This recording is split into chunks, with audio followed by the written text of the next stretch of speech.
Welcome to NFL week number 6 of the Sports Phenom Show, where you get all of my capping insight and picks on every game in under 30 minutes.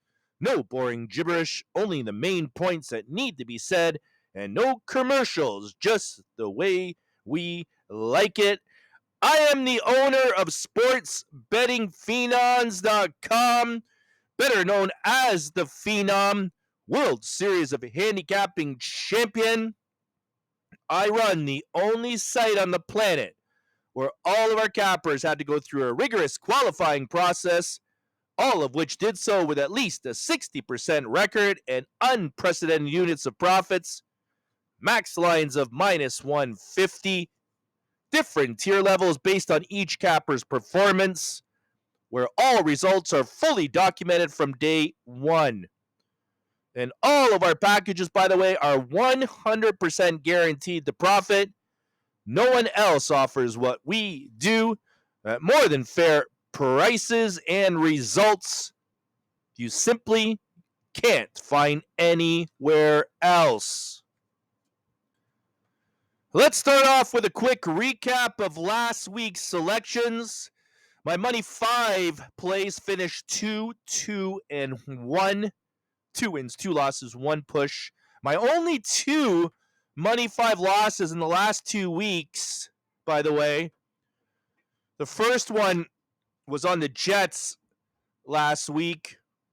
As bad as Rodgers played with 3 interceptions. When's the last time he's thrown 3 interceptions?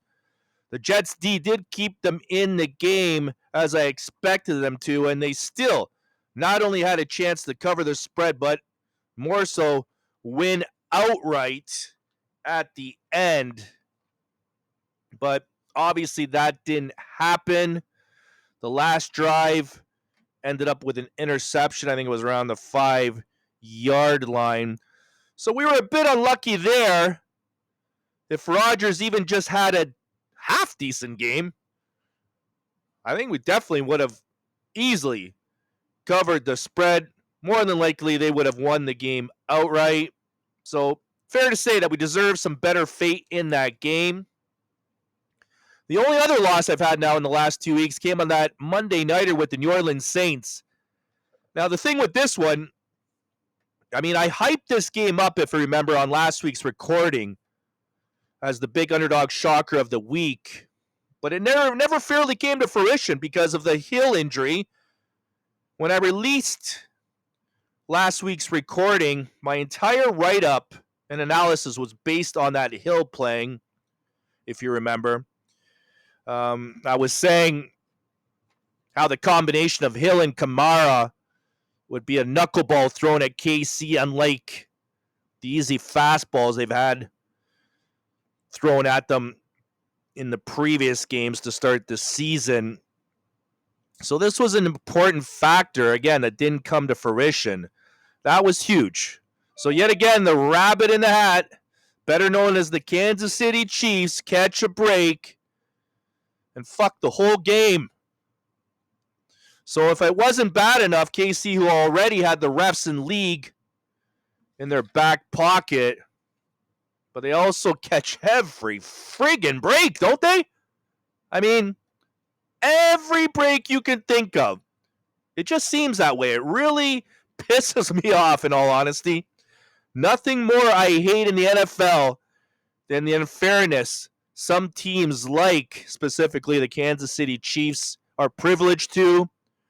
If that all wasn't bad enough, they added Juju Schuster, who ended up having a beast of a game. All the credit to Andy Reid there, who I believe is the best coach by far in the league. He's always got a perfect game plan for every added player. It just seems like he knows how to use them to their advantage perfectly. And sure enough, he catered to Juju's strengths and, again, had a beast of a game. That's why Reid is an absolute genius. Best coach in the league, as I just said. One thing I will mention about this game, though, however, that was very enjoyable to watch, for me anyways, was when Saunders picked up that interception in the end zone.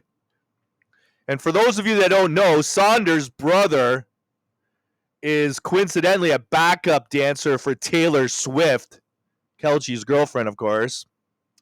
How weird is that, right?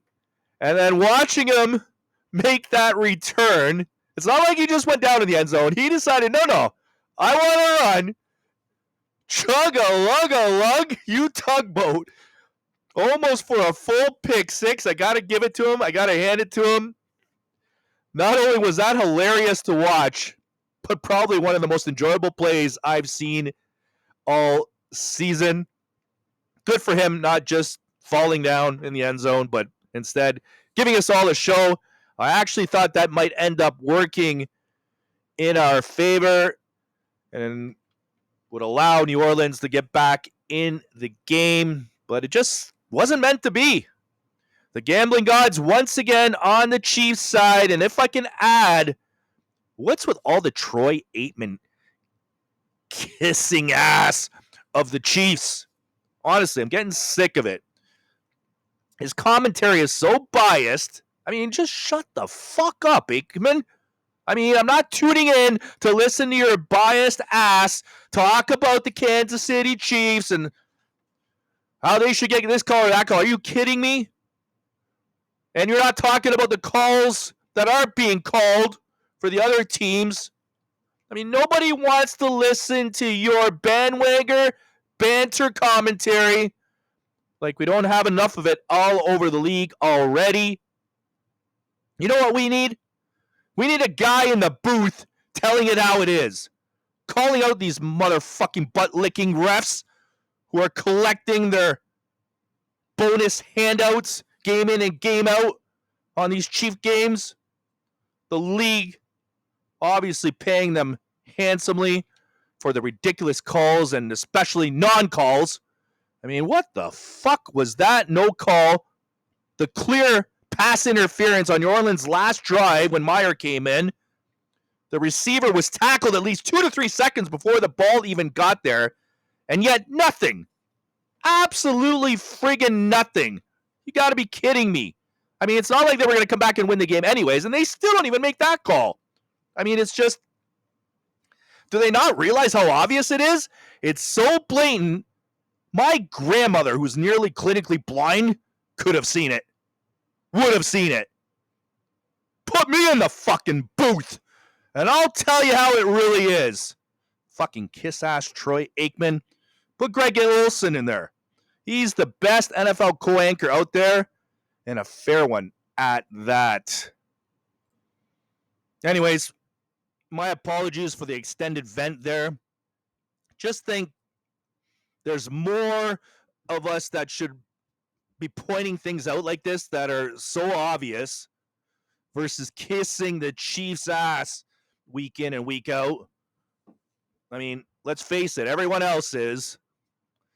And this leads me to an important mention of being a client of mine.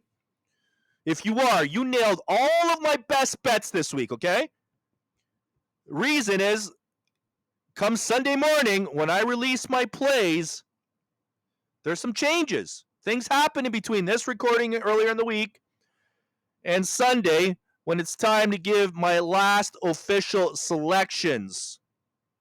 Cincinnati's another example where we pushed on the money 5 play plus the 3. I mean, what? They blew 3 10-point leads in the fourth quarter and missed the field goal in overtime to top it all off. But the thing is, with my clients, I gave it to them as a 5-star 2-team 6-point teaser with the Jets. And that's the benefit of being a client of mine and getting this late information. So right there, you see the invested benefits of working with me one-on-one. I also gave my clients Jacksonville as a 5-star game of the year. Now, I did tell you that's my favorite play, and it ended up being still on Sunday morning. So please understand, folks, that I can't control what happens from these early recordings until game time. If you're a serious player, a high roller, reach out to me. I will give you all the best plays Sunday morning and make you more money than you ever dreamed of. To the rest of you, hey, enjoy my free early week info. Take advantage. It's still better than anything else you're going to pay for out there. But I want to make that clear. Again, my clients swept everything because of what I did for them Sunday morning, what I changed, what I released, and I continue to do that every week for my clients' benefits. To the rest of you, you're still making money here. Still keep taking advantage. I understand not all of you can afford to pay me the big bucks, but hey, for those of you that can, take advantage. It's definitely worth your time. Now, the recap. Again, I'm extending here a little bit longer than I want to. Quick recap, then we'll get to the games. Money 5, 7-2, 7-2-1, last 10. That's the last 2 weeks. Overall, the last 2 weeks, 20-8.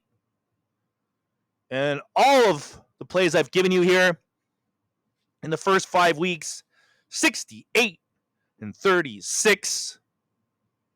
65%. Not too shabby, right? But I'll tell you something. I still think I can do better.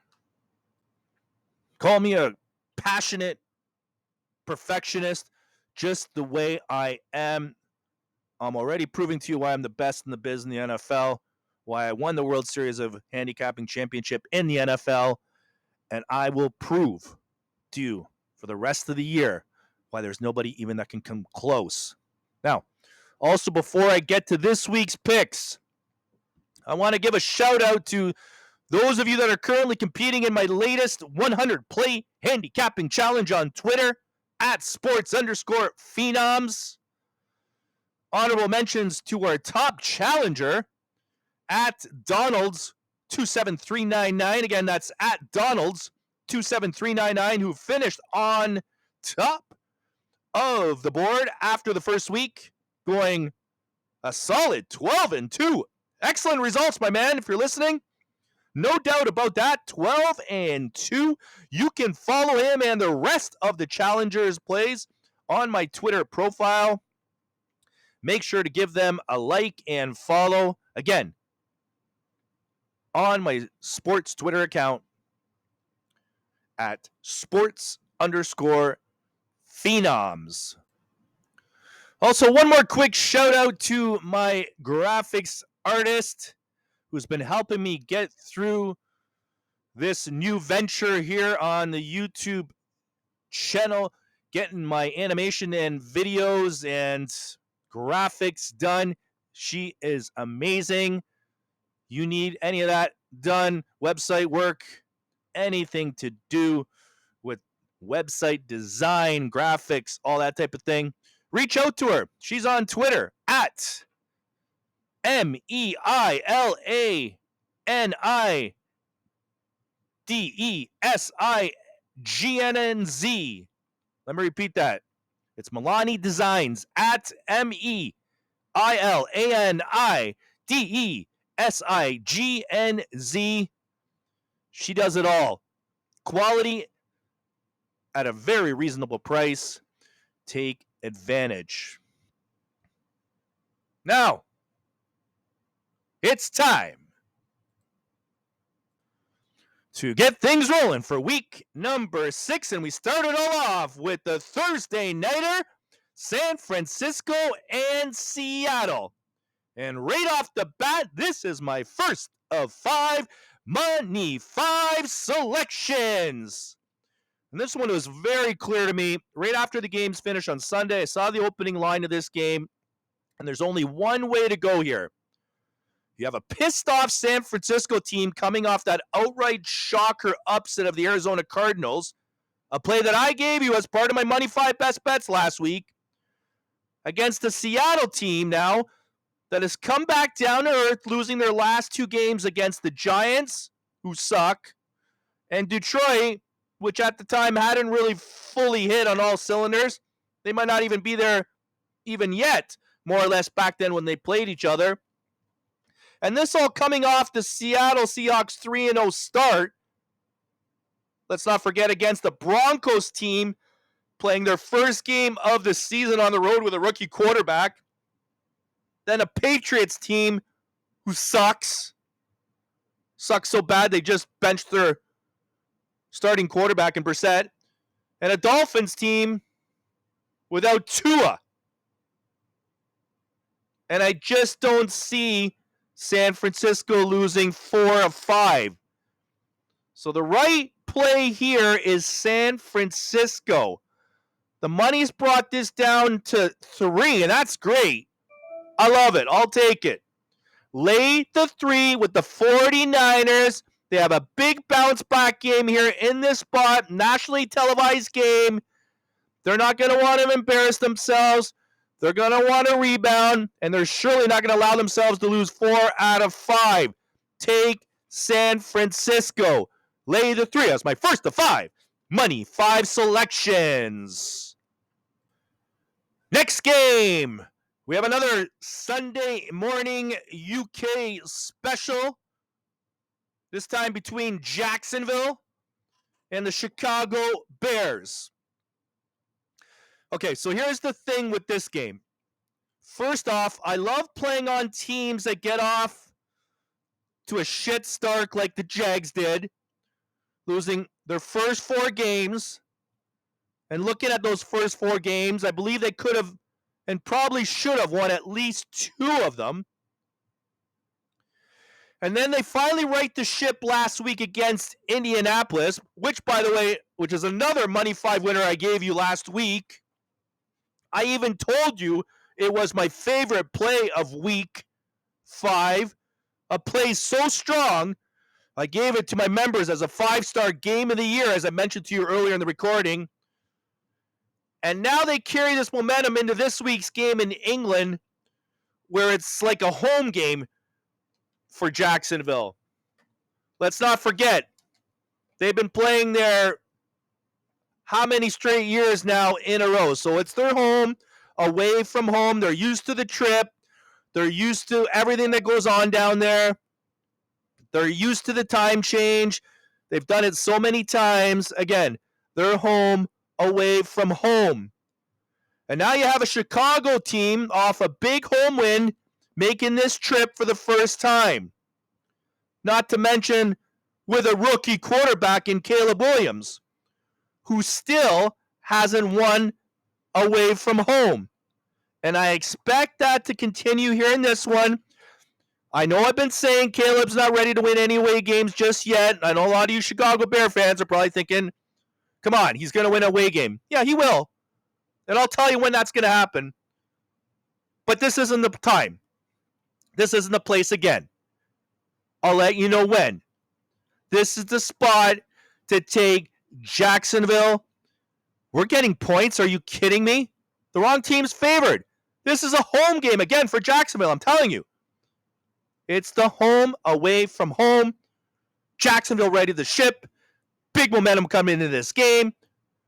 They're used to the travel and what goes on in this type of game, away from home, across the pond, overseas. Chicago isn't accustomed to it, isn't ready for this, and Jacksonville will get the job done. I love getting the points here in this one. This was very, very close to being a Money 5 selection. It would have been my 6th pick outside of the other 5 that I'm going to give you in the Money 5 here today. So Jacksonville officially plus the 3. Next game, Washington and Baltimore.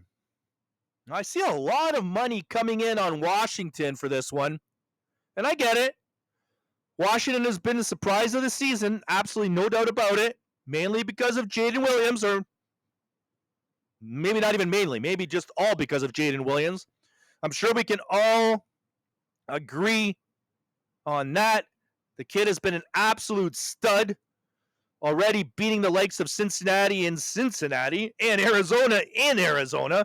But let's face it, they haven't met a team like the Baltimore Ravens.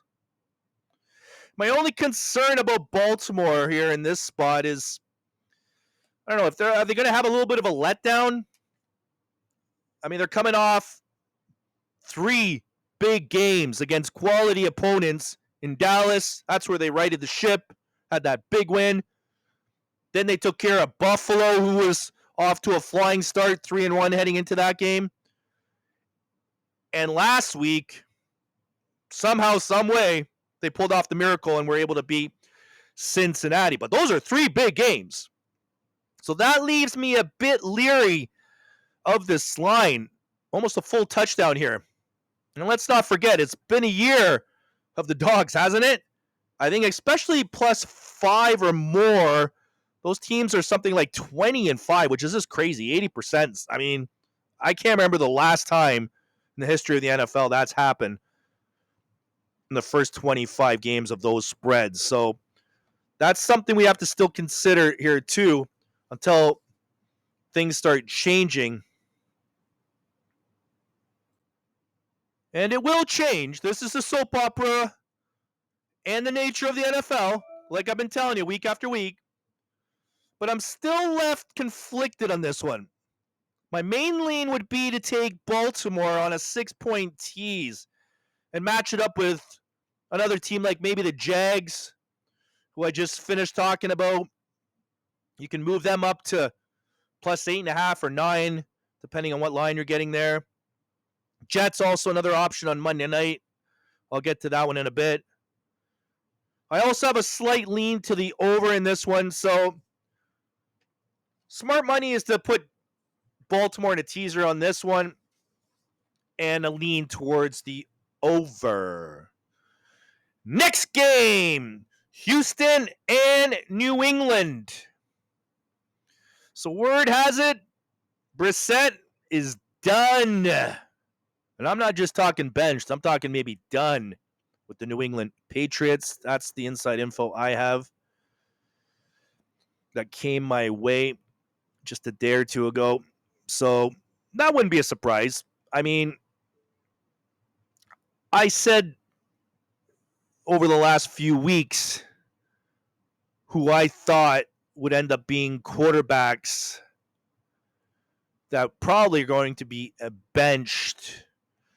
Right off the bat, I said Bryce Young from Carolina would get benched. He did. I'm not sure if he'll ever get another game in Carolina. I also said that Deshaun Watson would get benched.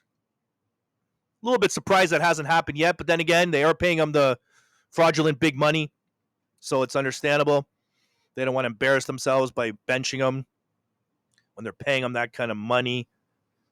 And now you have New England here. May takes over. He's the next man up. And with that, this throws me a bit of a loop on this game, as I have no way of really predicting what's going to happen. I mean, I haven't seen this guy play. What's he going to do in this game? He's just a kid who's getting his first opportunity, right? It also could be a little bit of a letdown spot for Houston in this one. They're coming off 3 big games themselves in the Vikings, division rival Jags, and I think the Bills it was, right? So I also don't know how motivated they will be in this one. With that said, I believe the only play worth looking at here is the under. Small lean on the under here, folks. Next game, Cleveland and Philadelphia. Wow. This game, depending on what the outcome would be, I could see a few things possibly happening here. Watson being benched, as I just finished speaking about in the last game. Maybe Stefanski getting fired. On the other hand, I wouldn't be surprised if Sirianni gets fired if Philadelphia loses this game. So isn't it interesting? There's a lot of things that could happen depending on the outcome of this game. Now, I made a prediction at the beginning of the season, as I said, regarding these quarterbacks I think are going to be benched. I think it was either in week 1 or week 2. And it's only a matter of time, as I finished just mentioning, that Deshaun Watson will get benched. Mark my words. Maybe not yet. He's got that big contract. Cleveland Brown management doesn't want to embarrass themselves by benching him after the idiocy of the contract they gave him. I mean, he's an absolute fraud, let's face it. What were the Browns management thinking when they gave this overrated, soon-to-be felon, the worst contract in NFL history? I mean, how has he not been benched? Let's face it, if it wasn't for the contract, he would have been benched already. He's an absolute embarrassment on and off the field. Not to mention he's using all that fraudulent money to pay off all the women that are suing him for sexual misconduct. What an absolute work of art this guy is. With that said, I think this line is overinflated, guys. What have the Eagles proven thus far to have earned their place as an 8.5-point favorite? I mean, they're 2-2 and have only scored over 21 points once. I get they're coming off a bye, but it's still way too many points in my opinion. I hate taking Watson, makes me want to vomit. But until the Eagles show us more, the value is on the Browns here, folks. So small lean on Cleveland, plus 8.5. Next game, Indianapolis and Tennessee. This is my second of 5 Money 5 selections. Tennessee off a bye is my play in this one. After righting the ship in the week prior to the bye where the Titans beat the Tua-less Dolphins, they've now had a 2-week break to feel better about themselves and iron out a few of those issues, or maybe I should say a plethora of issues. Hopefully, first and foremost, Levis is not going to be throwing any more of those basketball passes to his opponents for lunch. And if there's one perfect team to maybe face and fix some of those kinks, it's with the Indianapolis Colts, who will probably have Richardson back under the helm, which is more than fine by me, by the way. So Colts are a train wreck ready to happen. And with Richardson under the helm, it's going to happen even faster. The Titans are the way to go. And the fact that we're getting points, honestly, is a gift as far as I'm concerned. Take Indianapolis plus the 1 as my second of 5 Money 5 selections. Next game, Arizona and Green Bay.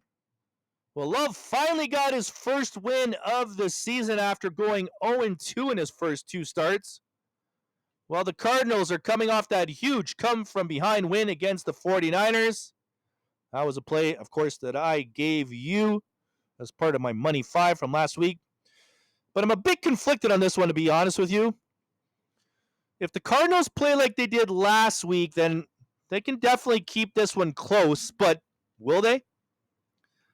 And while Love is also now coming off that first win, he'll be looking to keep that rolling in his second strong performance. And also his first home win, possibly. So, that's important to him. I'm just going to have to pass on this one. I'll be honest with you. I went back and forth. I really wanted to give you something on it, but nothing I like, side or total. A rare pass for me on that game. Next game, Tampa Bay and New Orleans. So let's see here. Carr's out for New Orleans. Hill's probably out once again for New Orleans. And I have no idea how this Maynard kid from Fresno State is going to look over a full game. Sure, he looked decent to end last week's game once Carr was officially ruled out late in the 4th. But how do we know what we're going to get? How do we know he'll continue looking as decent as he did at the end of that game? I mean, really, isn't that what this game comes down to? Is that we don't know what we're going to get from this guy. So this game, unfortunately, also has a pass written all over it. Why would you want to bet this game? I have to see what's going to happen. I got to see what this Maynard kid can do. And I'll have a better idea if he's playing to make a prediction moving forward in upcoming weeks. Pass. Tampa Bay, New Orleans. Next game, Pittsburgh and Vegas. Here's yet another game I don't want any part of. Public is all over Pittsburgh in this one. Over 70% of the bets so far have been put on Pittsburgh.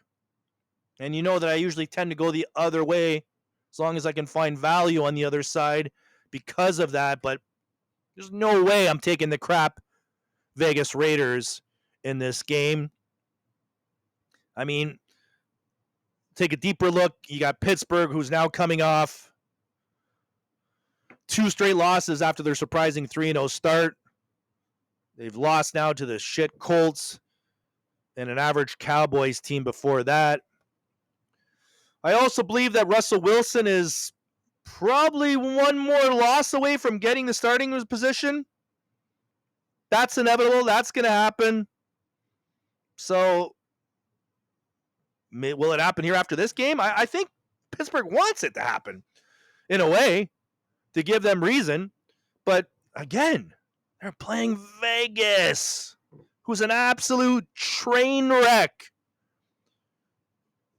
The train wreck, if it didn't start after the Davante Adams debacle, well, it didn't happen after the loss they had last week, and it's surely going to even continue to get worse if they lose this game. I mean, there is nothing this team can do without Davante Adams, in my opinion. He's gone now. While the coaching staff can't decide, even between their own quarterbacks, Minshew or O'Connor. I mean, the only bet worth looking here is the under, straight up. Take a lean on the under. I have nothing more to add on that one. Next game, LA Chargers and Denver Broncos. Now, Herbert should be back for this one coming off the bye. Well, Denver and Bo Nix, hey, look what's going on there. Surprising 3-game win streak. Beating the likes of the Bucs and Jets, both on the road. Impressive.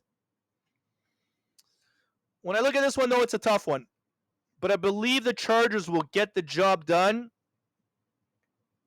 They can't afford to drop under 500 and let the Broncos pull a game and a half ahead of them in the AFC West. So I'm just going to simply lean, a small lean, on the Chargers here in this one. And I also like a lean on the under. Next game, Detroit and Dallas. And this is my third of 5 Money 5 selections. Detroit coming off the bye, 3-1 on the season, having an extra week to prepare for this one. Dallas coming off 2 straight wins, but those were against very weak opposition in the Giants and the Steelers, who are coming back down to earth now. The only decent team the Cowboys have fared so far are the Ravens. And we all know how that one went down. So I absolutely love the Lions in this one. Lay the 3 as another one of my Money 5 selections. They are going to win this one by double digits. And a small lean also on the over. Next game, Atlanta and Carolina. Public all over Atlanta in this one. Moving the line already from -3 to -6. Wow. So you know what I keep telling you? I immediately start looking the other way. Now, I hate the thought of taking the Panthers any week of the year. But this one has trap written all over it. Atlanta has bigger fish to fry next week against the Seahawks. And I would suggest waiting here for this line to go up to around 6.5 if we can get it. And then buy it up to +7. That's it. Nothing more to add. Trap game, folks. Carolina's at home. Getting 7. What did I tell you about those big dogs? Over 5 points already to start the season. 20-5. we'll ride that trend out in this one. Take the Panthers plus the 7 by the half if need be or when you get that chance to. Next game, Cincinnati and the New York Giants. This is my 4th of 5 Money 5 selections. Oh, the Cincinnati Bengals. I had them last weekend in my Money 5, and I smartly told you to buy it up, the +3 from 2.5, so we ended up pushing. But I just can't believe they blew yet another game. I can't believe it. They had what? 3 10-point fourth quarter leads? Something like that? At least 2, from what I can remember. Seemed like 3. And they blew it. Again. Okay. Now, I do get that Lamar Jackson looked like Superman on some of those come from behind fourth quarter drives, but as Keyshawn Johnson likes to say, come on, man! What the fuck are you doing? Blowing that many leads? Especially in a must-win game. If that wasn't bad enough, they had an idiot holder on the overtime field goal. I mean, this holder has one lousy job to do. Probably the easiest job on the entire team. And that's just hold the friggin' damn football. And he couldn't even do that. Talk about the bad news bears of football. At least this season anyways. I mean, Cincinnati just continues to find ways to lose. Remember how they fucked that Kansas City game up? I mean, it's unbelievable. 1-4. Again, I'm going to repeat it. Cincinnati Bengals are 1-4 because of it. And on the verge of throwing away the entire season with another loss. Now they play the 2-3 Giants. And who have the Giants beat? Let's see. The Deshaun Watson Sega Browns. And back down to earth Seahawks. So, do I need to say more? I'm all over the Cincinnati Bengals in this one. I could give a rat's ass that everyone and their grandmother is betting on the Giants. This is the nationally televised Sunday night game. And if there's one last game to right the ship, show the entire world that they are the best one-win team in the league and possibly in the history of the NFL. Football teams after 5 games with the season on the line. No more chances. This is the game. You gotta get it done. Fool me once, shame on you. Fool me again, and shame on fucking me. Get it done. Now, I haven't technically lost with this team, yet winning one Money 5 and pushing on last week's, but I'm passionate about them, as you can see. I know they're way better than they've showed, and I believe they finally prove it to the world in this one. Take the Cincinnati Bengals. This is my 4th of 5 Money 5 best bets and my favorite Money 5 of the week. And speaking of my favorite picks of the week, you all know how I do on those. Last week, Baltimore The week before that, Jacksonville last week, Baltimore the week before that. To be honest, I think I've actually won every single favorite Money 5 pick of the week. Cincinnati's going to make it 6 favorite Money 5 picks in a row here this week. Now, on to the Monday Nighter. This is my last of 5 Money 5 selections. What an AFC East game this is going to be. The schedule makers had this one scheduled absolutely perfectly, as the winner will be on top of the division. Now, I took the Jets, as you know, last week and probably deserved much better fate. Both teams now off 2 straight losses. But here's what I think are the keys in this one. First off, Josh Allen historically doesn't play well against the Jets. Just one of those weird things in the soap opera of the NFL. The Jets, of course, just fired their coach, and I believe this is a good move for the Jets. I really do.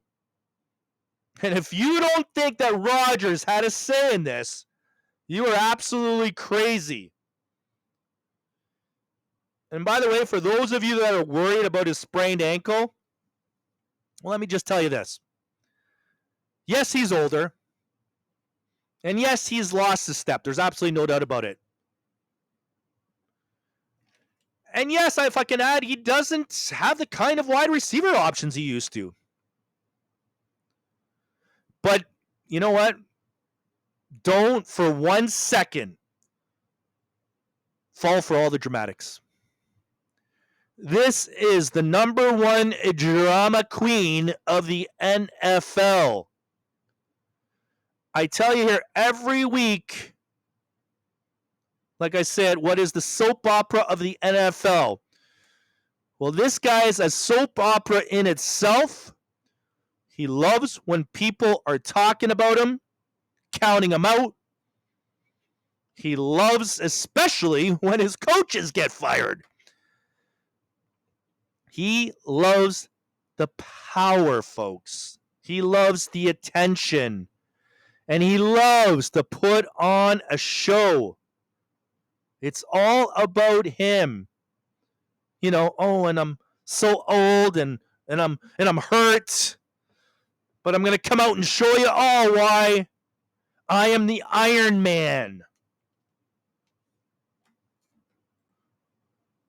Rodgers absolutely loves this kind of spotlight. You think it's a fluke the coach got fired before the big Monday Nighter? Before the big AFC East showdown that's going to leave one of the 2 teams in first place in the division? The New York Jets and Aaron Rodgers are going to right the ship in this one. That's the bottom line. It's all scripted just beautifully, isn't it? Just like the league and soap opera Rodgers himself want it. The wrong team is favored, and we are going to capitalize, take full advantage, buy it up to +3 from 2.5, and enjoy laughing all the way to the bank. My last of 5 Money 5 selections on the New York Jets. Jets +3.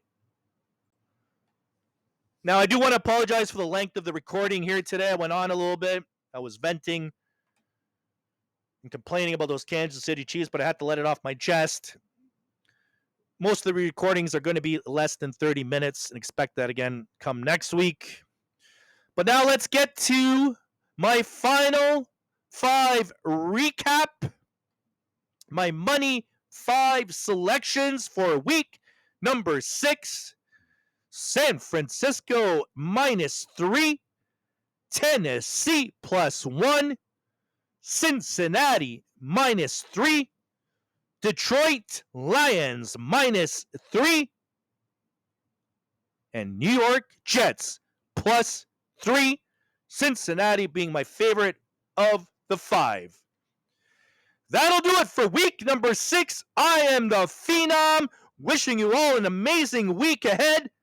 Let's get this money. See ya.